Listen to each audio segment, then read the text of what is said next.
since about 45 years. Amish are located out in the country. There's none live in town. So they're located out in the country, about 4 miles, or 3 or 4 miles they start. This is Arcola, and then they start out west of town about 4 miles. But see, Yoder is a common Amish name, and my parents were Amish when they grew up. And then on my mom's side, all her brothers and sisters broke away to the Mennonite church. And on my dad's side, about half of them broke away to the Mennonite church, and the other half stayed Amish. So I still have a lot of cousins and relatives that are still Amish. There was a church in Arthur forming, Mennonite church, and they joined that Mennonite church. And when they did that, then the beliefs between the Mennonites and the Mennonites don't, they will drive cars and use electricity and that sort of thing. There are different degrees of Mennonites in the area. The church that my folks went to, it's been around the longest, so they have TVs and they have all the modern conveniences, that kind of thing. Whereas some of the Mennonite church are a little more strict. They may allow electricity, but they wouldn't allow TVs. They might allow, and they dress a little bit differently. The Amish, you'll notice, dress differently.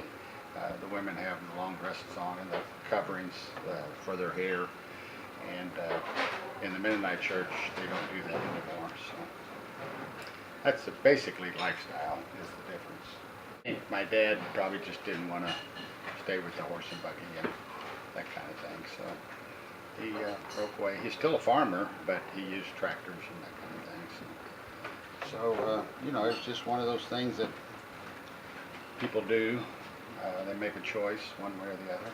Back then, it was probably frowned upon that they do that, but as time went on, more and more of the Amish people decided they didn't want to stay Amish, and they still do that today.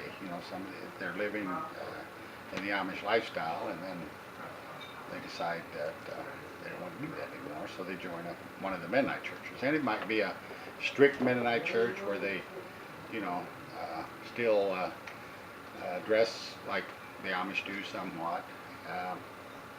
But as a general rule, once you break away from the Amish, then normally you don't go back to the Amish. But some of the younger boys, especially, when they turn 18, the parents allow them to go out and buy a car if they want, or do whatever they want. And sometimes when they decide to get married, if it's to an Amish girl, then sometimes they decide, well, they'll go back to the Amish. And then they sell the car and, go back to living the lifestyle that they did.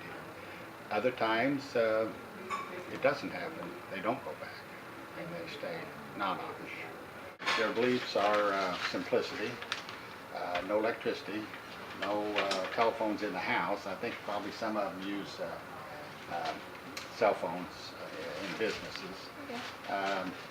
Okay.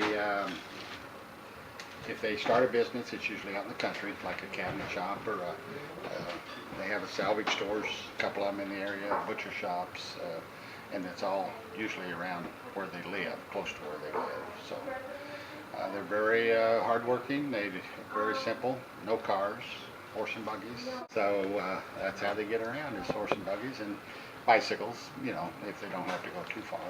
It used to be a little bit more heated, the relationships, but that's because they were so different. And 30, 40 years ago, all of them were farmers. But that has changed because of the lack of farm ground available to even buy, and it got so expensive that they couldn't hardly do it. So most of them are into things like construction or cabinet making, or any number of businesses out in the country that they do. So they even got buggy shops where they make their own buggies, and harness shops where they make the harness for the horses. So and horseshoeing, you gotta have those if you got a lot of horses around.